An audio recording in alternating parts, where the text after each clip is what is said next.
Hello, my friends, and welcome back for another chapter of Lois Lowry's The Giver. Today, we are on chapter 18. Giver, Jonas asked the next afternoon, do you ever think about release? Do you mean my own release, or just the general topic of release? Both, I guess. I apologize. I should have been more precise, but I don't know exactly what I meant. Sit back up. No need to lie down while we're talking. Jonas, who had already been stretched out on the bed when the question came to his mind, sat back up. I guess I do think about it occasionally, the giver said. I think about my own release when I'm in an awful lot of pain. I wish I could put in a request for it sometimes, but I'm not permitted to do that until the new receiver is trained. Me, Jonas said in a dejected voice. He was not looking forward to the end of training, when he would become the new receiver. It was clear to him what a terribly difficult and lonely life it was, despite the honor. I can't request release either, Jonas pointed out. It was in my rules. The giver laughed harshly. I know that. They hammered out those rules after the failure 10 years ago. Jonas had heard again and again now reference to the previous failure, but he still did not know what had happened 10 years before. Giver, he said, tell me what happened, please. The giver shrugged.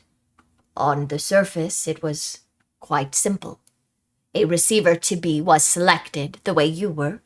The selection went smoothly enough. The ceremony was held and the selection was made. The crowd cheered as they did for you. The new receiver was puzzled and a little frightened, as you were. My parents told me it was a female. The giver nodded. Jonas thought of his favorite female, Fiona, and shivered. He wouldn't want his gentle friend to suffer the way he had, taking on the memories. What was she like? He asked the giver. The giver looked sad, thinking about it. She was a remarkable young woman. Very self-possessed and serene. Intelligent, eager to learn. He shook his head and drew a deep breath. You know, Jonas, when she came to me in this room, when she presented herself to begin her training, Jonas interrupted him with a question. Can you tell me her name? My parents said that it wasn't to be spoken again in the community, but couldn't you say it just to me? The giver hesitated painfully, as if the name aloud might be excruciating. Her name was Rosemary, he told Jonas, finally. Rosemary. I like that name. The giver went on.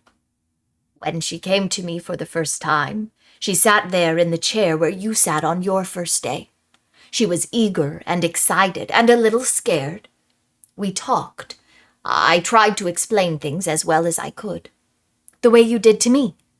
The giver chuckled ruefully. The explanations are difficult. The whole thing is so beyond one's experience, but I tried, and she listened carefully. Her eyes were very luminous. I remember. He looked up suddenly. Jonas, I gave you a memory that I told you was my favorite. I still have a shred of it left. The room with the family and the grandparents. Jonas nodded. Of course he remembered. Yes, he said. It had that wonderful feeling with it. You told me it was love.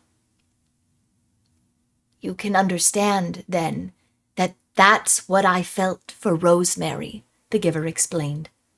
I loved her. I feel it for you, too, he added. What happened to her? Jonas asked. Her training began. She received well, as you do.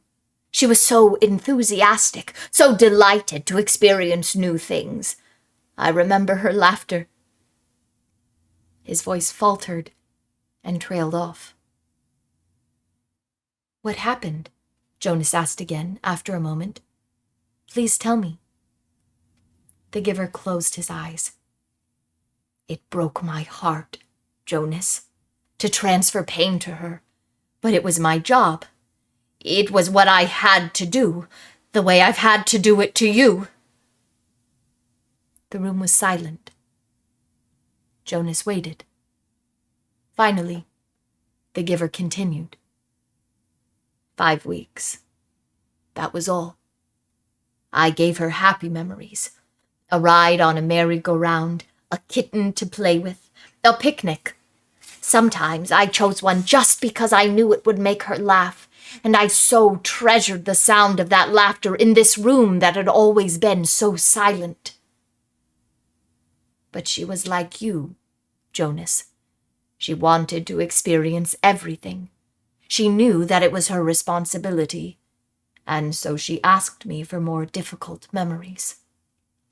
Jonas held his breath for a moment. You didn't give her war, did you? Not after just 5 weeks. The giver shook his head and sighed. No, and I didn't give her physical pain, but I gave her loneliness, and I gave her loss. I transferred a memory of a child taken from its parents. That was the first one.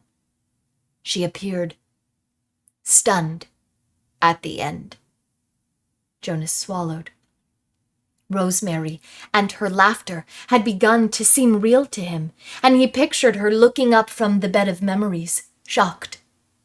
The giver continued. I backed off, gave her more little delights, but everything changed once she knew about pain. I could see it in her eyes. She wasn't brave enough, Jonas suggested. The giver didn't respond to the question. She insisted that I continue, that I not spare her. She said it was her duty, and I knew, of course, that she was correct. I couldn't bring myself to inflict physical pain on her, but I gave her anguish of many kinds, poverty and hunger and terror. I had to, Jonas. It was my job, and she had been chosen. The giver looked at him imploringly. Jonas stroked his hand. Finally, one afternoon we finished for the day. It had been a hard session. I tried to finish, as I do with you, by transferring something happy and cheerful, but the times of laughter were gone by then. She stood up very silently, frowning, as if she were making a decision. Then she came over to me and put her arms around me. She kissed my cheek. As Jonas watched, the giver stroked his own cheek, recalling the touch of Rosemary's lips 10 years before. She left here that day, left this room, and did not go back to her dwelling. I was notified by the speaker that she had gone directly to the chief elder and asked to be released. But it's against the rules. The receiver in training can't apply for release. It's in your rules, Jonas. But it wasn't in hers. She asked for release, and they had to give it to her. I never saw her again. So that was the failure, Jonas thought. It was obvious that it saddened the giver deeply, very deeply, but it didn't seem such a terrible thing after all. And he, Jonas, would never have done it, never have requested release, no matter how difficult his training had become. The giver needed a successor, and he had been chosen. A thought occurred to Jonas. Rosemary had been released very early in her training. What if something happened to him, Jonas? He had a whole year's worth of memories now. Giver, he asked, I can't request release, I know that, but what if something happened? An accident? What if I fell into the river like the little 4 Caleb did? Well, that doesn't doesn't make sense because I'm a good swimmer. But what if I couldn't swim and fell into the river and was lost? Then there wouldn't be a new receiver, but you would already have given away an awful lot of important memories. So even though they would select a new receiver, the memories would be gone, except for the shreds that you have left of them. And then, what if... He laughed to himself suddenly. I sound like my sister Lily, he said, amused at himself. The giver looked at him gravely. You just stay away from the river, my friend, he said. The community lost Rosemary after 5 weeks, and it was a disaster for them. I don't know what the community would do if they lost you. Why was it a disaster? I think I mentioned to you once, the giver reminded him, that when she was gone, the memories came back to the people. If you were to be lost in the river, Jonas, your memories would not be lost with you. Memories are forever. Rosemary had only those 5 weeks' worth, and most of them were good ones. But there were those few terrible memories, the ones that had overwhelmed her. For a while, they overwhelmed the community, all those feelings. They had never experienced that before. I was so devastated by my own grief at her loss and my own feeling of failure that I didn't even try to help them through it. I was angry, too. The giver's quiet for a moment, obviously thinking. You know, he said finally, if they lost you, with all the training you've had now, they'd have all those memories again themselves. Jonas made a face. They'd hate that. They certainly would. They wouldn't know how to deal with it all. The only way I deal with it is by having you there to help me, Jonas pointed out with a sigh. The giver nodded. I suppose, he said slowly, that I could... You could what? The giver was still deep in thought. After a moment he said, If you floated off in the river, I suppose I could help the whole community the way I've helped you. It's an interesting concept. I need to think about it some more. Maybe we'll talk about it again sometime, but not now. I'm glad you're a good swimmer, Jonas, but stay away from the river. He laughed a little, but the laughter was not light-hearted. His thoughts seemed to be elsewhere, and his eyes were very troubled. And that ends Chapter 18. Catch us back next time for Chapter 19.